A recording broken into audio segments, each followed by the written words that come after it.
underclassman, Amy Corey, once told me that Shelby was the most intimidating person ever. When I heard this, all I could do was laugh. But then I thought about it. I could see how Shelby would come off as intimidating. With her voice of an angel and flowing, sometimes, golden locks. Shelby seems like a total it girl. Here are some reasons why Shelby is actually the most intimidating girl in school. First off, she laughs at everything. Most people laugh when something is funny, but Shelby laughs when things aren't funny.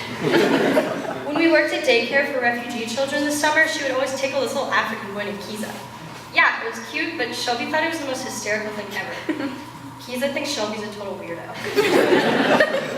Second, she can't actually sing. I lied. I'm not even sure how to describe her rendition of You're Beautiful, but Rachel Hertzman has it on her phone, so feel free to listen for yourself. Third, she wears Birkenstocks. I don't even need to explain why that's intimidating. Fourth, she thinks that she's Pocahontas. She actually talks to raccoons and paints with all the colors of the wind. And finally, her jet set lifestyle. She can be found anywhere from cabanas in Punta Cana to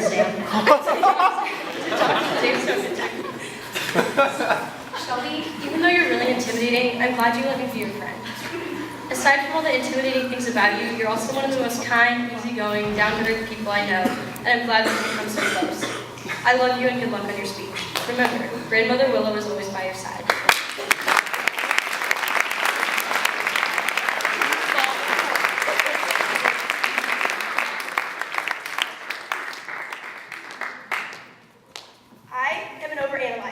In my house, my family calls me a taper glue type girl. I will explain this shortly. My overanalyzing was at its peak in middle school, back in the day when Graham Tyler and I dated. He had written me a Valentine's Day note professing his love for me. I felt compelled to at least send some sort of note back. In the process of making this card, I spent 30 agonizing minutes trying to decide whether to use tape or glue to attach a red construction paper heart onto my card. In my head, tape was much too messy looking, yet glue clearly is way too permanent and means the relationship is going somewhere. Sometimes, from the other room, if I am stressing or overanalyzing about something, I will hear someone from my family yell out, "Tape or glue, Shelby?" And I will know that I'm spending too long thinking about an irrelevant detail. No worries, I have greatly improved since then and rarely have as many tape or glue moments. Part of the reason I have been able to overcome this little issue is because I've gotten better about laughing at myself. I am no longer as fearful about making a mistake because if I do, I'm not as worried about the repercussions and know that it will provide a good laugh.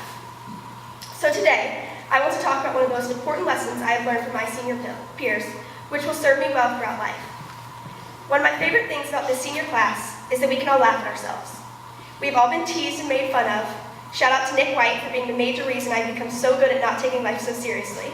He can find a way to make fun of literally everything I do, and I deal with his antics daily. As a small, close senior class, we all have and know everyone's extremely embarrassing stories. Amongst the senior class, secrets are impossible to be kept, and we have all learned important lessons from each other.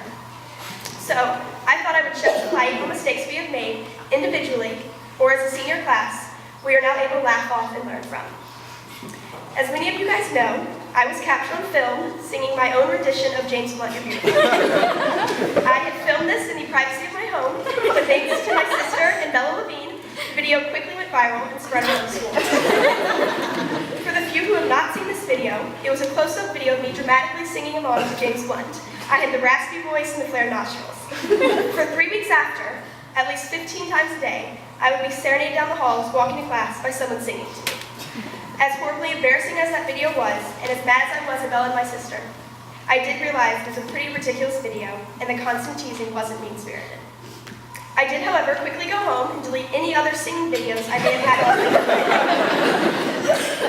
Now, I've asked permission from a few friends who have had some humiliating moments in front of their collegiate peers and have lived to laugh about them. I'm sure all of you in the audience had your fair share of embarrassing moments, maybe not captured on video, but still embarrassing. The nice thing about collegiate is that we have all had such moments, and because we all know so much about each other, we feel like we are in similar company. I will start by getting a little revenge on one of my very close friends. As we've heard already, this girl made a demo lacrosse video that she sent out to several colleges, showing her sprinting down a lacrosse field. Everything looked great until a large 4.6-second 40-yard dash time was flashed as the last picture on the screen. What is wrong with that, you may ask? That time, we put Bella as the fastest female to run the 40-yard dash in the world. To put that time in perspective, Ezra Griffith runs 40 yards in 4.5 seconds. Although she is fast, she's not Ezra Griffith or Usain Bolt fast. But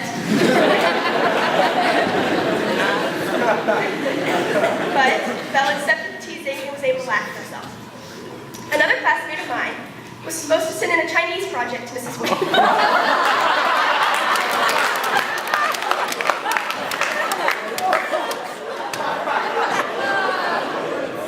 Instead of sending in his Chinese project, he accidentally sent in a not-so-school-appropriate video.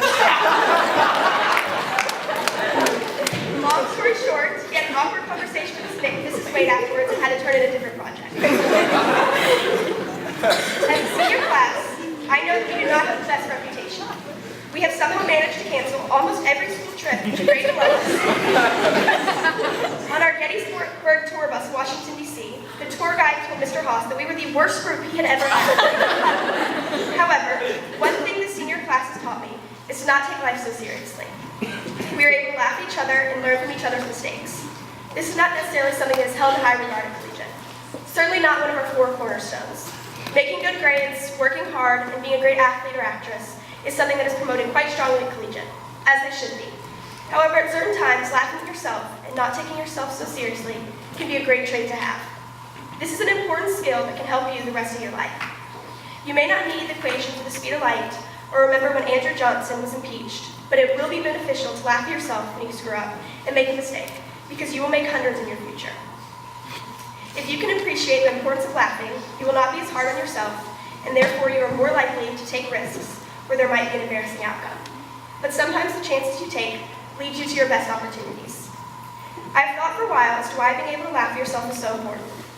I determined that it allowed me to not be as scared to try new things and not as afraid of failing if I know that I'm able to laugh and move on. In middle school, I believe I overanalyzed everything so much because I was more fearful of people's reactions. Now, I can laugh at myself, causing my overanalyzing and sweating at the small stuff to diminish. I thought I would leave you guys with a few final tips as to why it's so important to laugh at yourself every day. According to one study, over the course of one laughter-filled year, the daily calories burnt from laughter resulted in a loss of a little more than 4 pounds. While that may not seem like much, it all adds up. Laughter relaxes the whole body for up to 45 minutes after, it boosts the immune system, and triggers the release of endorphins, the body's feel-good chemicals. Some research has shown that people who laugh at themselves have more friends, are more likable, and have enhanced resilience. These people are more relaxed and less bogged down by stress. I have so many good friends from my senior class that I will miss so much next year, and you all will have great success. And I hope you all will carry with you your great ability to laugh at yourself, move on, and be resilient. I hope my sister Ellie, who does have a great sense of humor, will keep this in mind when starting high school next year. This has made me a better person, and I hope you all can take something away from this too. Thank you.